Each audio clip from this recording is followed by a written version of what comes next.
पुण्यातल्या गोष्टीच्या संदर्भातला सगळ्यांनीच निषेध केलेला आहे। ही माणुसकीला काळीमा फासणारी घटना आहे। त्या नाराज आम्हाला ताबडतोब त्या अटक झाली पाहिजे म्हणून आम्ही सगळेजण प्रयत्न करत होतो। काल म्हणजे आज सुरुवातीला 1 वाजता त्याला अटक झालेली आहे। रात्री 12 नंतर जो 1 वाजतो त्या 1 वाजता त्याला अटक केलेली आहे। पोलिसांच्या ताब्यामध्ये तो आलेला आहे। पूर्णपणे चौकशी त्या ठिकाणी चाललेली आहे।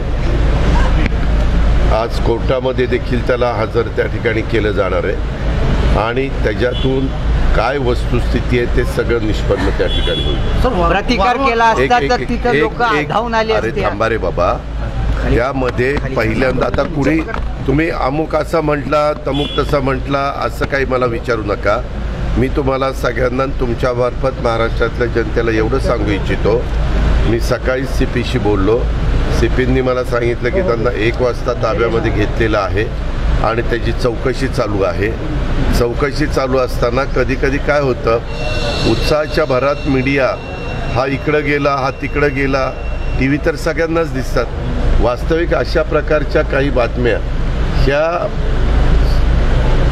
जी विकृत व्यक्ती असते, जी अतिशय काळीमा फासणारी व्यक्ती असती, त्या व्यक्तीला पकडण्याच्या करता ह्या वेगळ्या प्रकारच्या काही बातम्या दिल्या तर ते पण त्या बातम्या बघून की बाबा अमुक अमुक व्यक्ती अमक्या अमक्या राज्यात गेली, तमुक व्यक्ती तमक्या जिल्ह्यात गेली, शहरात गेली, त्या खरं तर काही थोडंसं तारतम्य हे सगळ्यांनी ठेवलं पाहिजे। आम्ही राजकीय लोकांनी पण ठेवलं पाहिजे आणि त्याच्यातून जो दोषी आहे त्या दोषीला पकडण्याच्या करता ह्या बातम्यांचा उपयोग त्याला आणखीन स्वतःला लपवण्याच्या करता होता कामा नये, ही पण खबरदारी। संजय राऊत यांनी टीका केली आहे की मला एक सांगतो, हे प्रत्येक वेळेस ते जे कोण तुम्ही व्यक्तीचं नाव घेतात ते रोज सकाळी 10 वाजता का 9 वाजता काय ते बोलतात, तर प्रत्येकाला उत्तर देणं आम्ही बांधील नाही। निवडणुकीत गुंडांनी काम केले भाजप आणि राष्ट्रवादीच्या,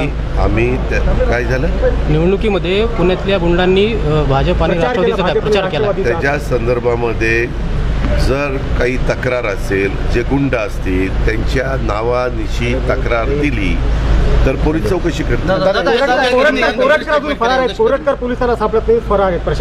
चौकशी चाललेली आहे। तुम्ही फक्त तो फरार तो इकडे गेला तिकडे गेला असं जरा दाखवायचं बंद करा।